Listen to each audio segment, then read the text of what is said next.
السلام علیکم عزیز طلباء و طالبات. آج ہم شاد عظیم آبادی کی غزل کا مطالعہ کرنے جا رہے ہیں.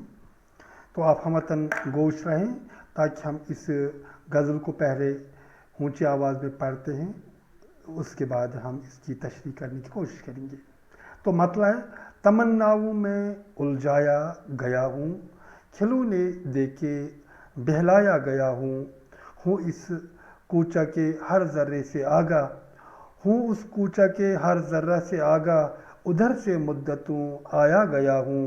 دل مضطر سے پوچھ اے رونق بزم، میں خود آیا نہیں لایا گیا ہوں. نہ تھا میں معتقد اعجاز مائی کا، بڑی مشکل سے منوایا گیا ہوں. کجا میں اور کجا اے شاد دنیا، کہاں سے کس جگہ لایا گیا ہوں. تو اس کی تشریح کرتے ہیں. تو پہلا شعر ہے جسے ہم مطلع کہتے ہیں. مطلع پہلے دیکھتے ہیں کہ اس مطلع میں ہمارے پاس الجھایا، بہلایا، آیا، لایا وغیرہ، یہ ہمارے پاس کیا ہے، ذرا سوچے، قافیے ہیں. تو اس غزل کے قافیے ہیں الجھایا، پھر دوسرے مصرے میں ہے بہلایا، پھر آگے ہے آیا، پھر ہے لایا،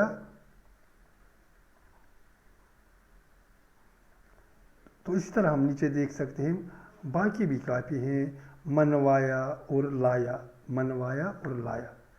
تو اس کے بعد ہے ہمارے پاس منوایا اور اس کے بعد ہے لایا. اب دیکھیے کہ اس میں ردیف کیا ہے. ردیف اس میں مرکب ہے، یعنی دو الفاظ. تو اس غزل میں جو ردیف ہے وہ ہے گیا ہوں.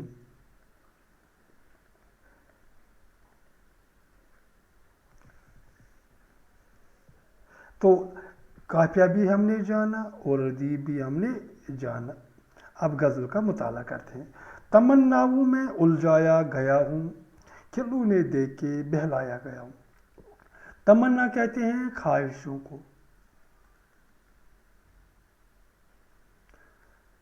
خواہشیں. الجھانا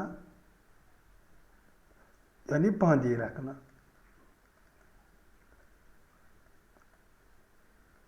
مشغول رکھنا. بہلانا خوش کیا گیا. تو اب اس پہلے شعر کا جب ہم دیکھتے ہیں شاعر کیا کہنا چاہتا ہے، پہلے ہم ایسے دیکھتے ہیں. شاعر شاید یہ کہنا چاہتا ہے کہ اسے کسی نے خواہشوں، تمناؤں میں باندھے رکھا، ان کے ساتھ اس نے مشغول رکھا. اور پھر کیا کیا، خواہشیں تو پورے نہیں کی بلکہ بچوں کی طرح اس کے ساتھ پیش آیا اور اسے کھلونے دیے اور سوچا کہ یہ ایک کھلونے لے کر ہی خوش ہو جائے گا. تو ہم جتنا اسے کھینچ سکتے ہیں کھینچ سکتے ہیں، کیونکہ جو غزل ہے اس کے بے شمار معنی سامنے آ سکتے ہیں. غزل میں ابہام ہوتا ہے. اب ابہام کی پرتیں کھولنا قاری پر منحصر ہے کہ وہ کس طرح اس کے معنی نکال سکتے ہیں. تو فی الحال ہم یہ معنی نکال سکتے ہیں کہ شاعر فرماتا ہے کہ مجھے پوری زندگی تمناؤں اور خواہشوں میں مشغول رکھا گیا. میرا دل ہر وقت کسی نہ کسی چیز کی آرزو میں دھڑکتا رہا، مگر دینے والوں نے کبھی بھی مجھے میرے مطلب کی چیز عطا نہیں کی، بلکہ بچوں کی طرح چھوٹے چھوٹے کھلونے دے کر یہ سمجھا کہ میرا دل ناداں خوش ہو جائے گا. دوسرا شعر، ہوں اس کوچہ کے ہر ذرہ سے آگاہ، ادھر سے مدتوں آیا گیا ہوں. کوچہ کہتے ہیں گلی کو، آگاہ کہتے ہیں واقف کو. उस कूचा जो यहाँ है, उस कूचा, यह कोई आम कूचा नहीं बल्कि महबूब की गली, महबूब की गली। मुद्दतों यानी बरसों,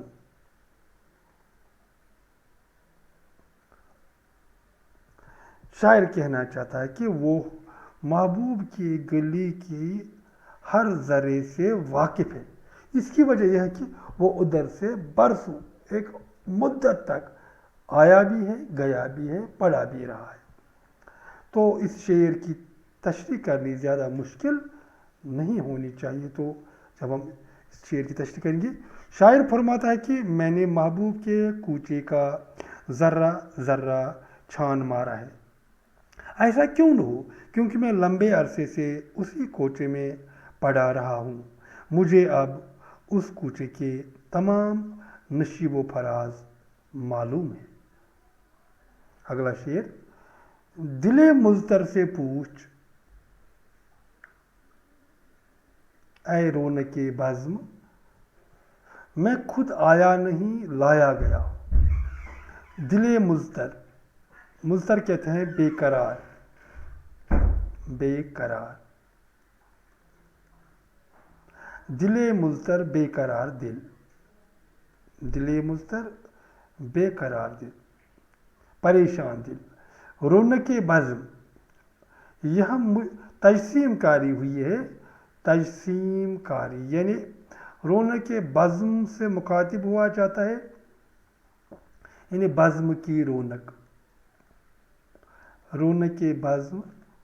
यहाँ हम इसके साथ साथ एक और लफ्ज़ भी जोड़ सकते हैं, शम्ए बज़्म। तो शम्ए बज़्म होता है महबूब। तो महबूब के आने से बज़्म में रौनक आती है, मजलिस में रौनक आती है, रनाई छाती है। अब शायर इसी से मुखातिब होता है। शायरी में ये जायज़ है कि हम पर्सोनिफाई करते हैं, तजसीम कारी करते हैं। अब रौनक बज़्म से शायर मुखातिब होता है कि मैं यहाँ खुद आया नहीं हूँ बल्कि लाया गया।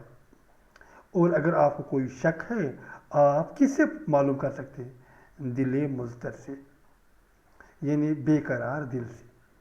तो शायर रौनक बज़्म से मुखातिब है कि आप पूछ सकते हैं मेरे बेकरार और परेशान दिल को कि मैं यूं ही नहीं आया बज़्म में, बल्कि जो ही महबूब शम्ए बज़्म बनकर आया, रौनक बज़्म बढ़ गई तो दिल मचल गया और वो आया। अगर महबूब शम्ए बज़्म बनकर नहीं आता तो दिले मुज़तर भी ना आता, गोया उसे दावत दी शम्ए महफिल ने महबूब ने। तो शायर रौनक बज़्म से मुखातिब होकर कहता है कि ऐ रौनक बज़्म, मेरे बेकरार दिल से पूछ तो ले कि मैं क्यों कर आया हूँ। वहाँ से एक ही जवाब आएगा, जब मेरा महबूब शम्ए बज़्म बनकर आया तो रौनक बज़्म बढ़ गई और इस तरह दिले मुज़तरिब को दावत मिली कि अब तो आ जाओ। अब अगला शेर,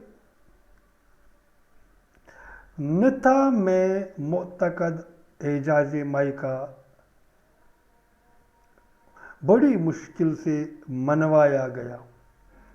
मुतकद एतिकाद रखने वाला, एतिकाद रखने वाला होता है मुतकद। एजाज माई, शराब के मौजज़े से।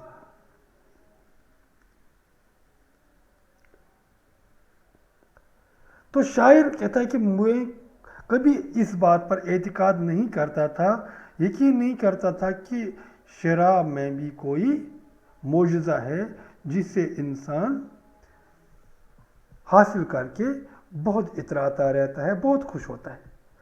मगर कुछ तो हुआ जिससे मैं आखिरकार मनवाया गया, मेरे पास वो शहादतें लाई गई कि मेरा दिल भी मानने लगा।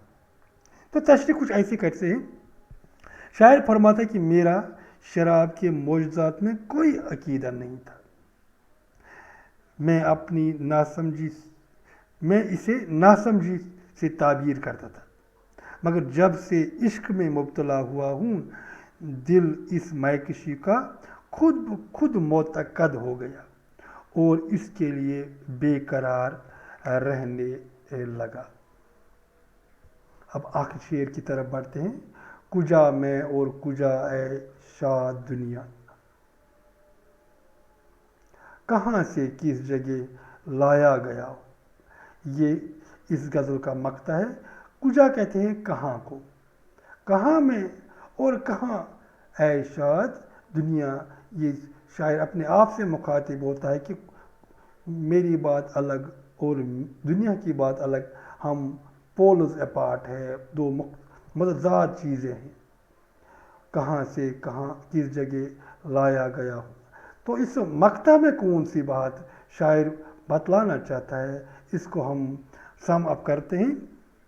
शायर खुद का दुनिया से मुआज़ना करते हुए कहता है कि मेरे तौर तरीके दुनिया के तौर तरीक़ों से बिल्कुल मुख्तलिफ और अलग थलग है। मुझे इस दुनिया में नहीं आना चाहिए था, मगर किस्मत ने मुझे मेरी मर्ज़ी के खिलाफ इस दुनिया में लाकर मेरा मजाक उड़ाया है। तो इस तरह शायर ने आखिरी शेर में अपनी दिल की बात कही। इस तरह गालिब ने भी एक जगह कहा था, मैं बुलबुले गुलशने ना आफरीदा हूँ, मैं उस बाग में बुलबुल बनकर चहकने आया हूँ जो मेरा बाग ही नहीं, मुझे पता नहीं मुझे किस बाग में लाया गया है। तो इस तरह हमने शाद अजीम आबादी की गज़ल का मुताला किया। मुझे उम्मीद है कि आपको पसंद आई होगी ये गज़ल भी और इसकी तशरीह भी। तो आप इसे बार बार सुनिए। अगर पसंद आई होगी तो कमेंट बॉक्स में ज़रूर कमेंट कीजिएगा और दूसरे दोस्तों के साथ शेयर भी कीजिएगा। अगर अभी आपने मेरी चैनल को सब्सक्राइब नहीं किया तो बराए करम सब्सक्राइब कीजिएगा और मेरी अगली वीडियोस का इंतज़ार कीजिएगा। तो फ़िलहाल के लिए इतना ही। खुदा हाफ़िज़ व नासिर।